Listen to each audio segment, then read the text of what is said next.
മലപ്പുറം എടവണ്ണയിൽ വൻ ആയുധശേഖരം പിടികൂടി. എയർഗണ്ണുകളും 200-ലധികം വെടിയുണ്ടകളും 3 റൈഫിളുകളും വീട്ടിൽ നിന്ന് കണ്ടെത്തി. എടവണ്ണ സ്വദേശി ഉണ്ണിക്കമതിനെ പോലീസ് അറസ്റ്റ് ചെയ്തു. ജംഷീർ കൊടിഞ്ഞു ചേരുന്നുണ്ട് വിവരങ്ങൾ നൽകാനായി. ജംഷീർ, എങ്ങനെയാണ് ഈ ആയുധശേഖരം പിടികൂടുന്നത്? പോലീസിന് വിവരം ലഭിച്ചത് എങ്ങനെയാണ്? എന്താണ് ഇതുമായി ബന്ധപ്പെട്ട് പോലീസ് പറയുന്നത്? ജീന, വെടിയുണ്ടകളുമായി പാലക്കാട് സഹോദരങ്ങളടക്കം 4 പേർ ഇന്ന് അറസ്റ്റിലായിരുന്നു. കൽപ്പാത്തിയിൽ നിന്നുമായിരുന്നു 4 പേർ വാഹന പരിശോധനയ്ക്കിടെ അറസ്റ്റിലായതും ഇവരിൽ നിന്ന് ഈ വെടിയുണ്ടകൾ കണ്ടെത്തുകയും ചെയ്തിരുന്നു.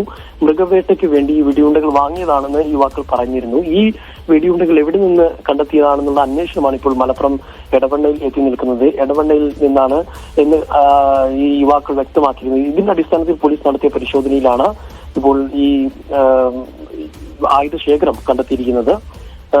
ഈ 20 എയർഗണ്ണുകളും 3 റൈഫിളുകളും ആണ് ഇദ്ദേഹത്തിന്റെ വീട്ടിൽ നിന്ന് കണ്ടെത്തിയത്. 200-ലധികം വെടിയുണ്ടകളും 40 പെല്ലറ്റ് ബോക്സുകളും കണ്ടെത്തി. എടവണ്ണ വീട്ടിലായിരുന്നു പോലീസ് വ്യാപകമായിട്ടുള്ള ഈ ആയുധശേഖരം പിടികൂടിയത്. വീട്ടുടമസ്ഥ ഉണ്ണിക്കമ്മദിനെ പോലീസ് അറസ്റ്റ് ചെയ്യുകയും ചെയ്തിട്ടുണ്ട്. പോലീസ് പറയുന്നത് 2 തോക്കുകൾ കൈവശം വെക്കാനുള്ള ലൈസൻസ് ആണ് ഇദ്ദേഹത്തിന് ഉണ്ടായിരുന്നത്. പക്ഷേ അതിനേക്കാൾ കൂടുതൽ വലിയ അളവിൽ തോക്കുകളും അതോടൊപ്പം തന്നെ തിരകളും ഒക്കെ സൂക്ഷിച്ചു വെച്ചിരുന്നു. അതോടൊപ്പം തന്നെ 315 എന്നൊരു റൈഫിൾ ഉണ്ടായിരുന്നത്. അത് സൂക്ഷിക്കണമെങ്കിൽ പ്രത്യേകമായ ലൈസൻസ് വേണം. പക്ഷെ അതും ഇദ്ദേഹത്തിന് ഉണ്ടായിരുന്നില്ല.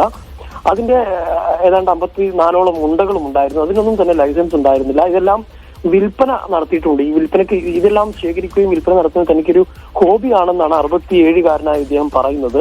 ഇതെല്ലാം വിൽപ്പന നടത്തിയിരുന്നു. അങ്ങനെ വിൽപ്പന നടത്തിയതിന്റെ അടിസ്ഥാനത്തിൽ ആ പയ്യന്മാരിൽ നിന്ന് പിടിച്ച ഇതിന്റെ അടിസ്ഥാനത്തിലാണ് ഇപ്പോൾ ഇദ്ദേഹത്തിന്റെ അടുത്തേക്ക് എത്തിയിട്ടുള്ളത്. ഏതായാലും ഇദ്ദേഹത്തെ പോലീസ് അറസ്റ്റ് ചെയ്ത് കോടതിയിൽ ഹാജരാക്കി റിമാൻഡ് ചെയ്തിട്ടുണ്ട്. ജീന, ശരി. ജംഷീർ കൊടിഞ്ഞാണ് വിവരങ്ങൾ നൽകിയത്.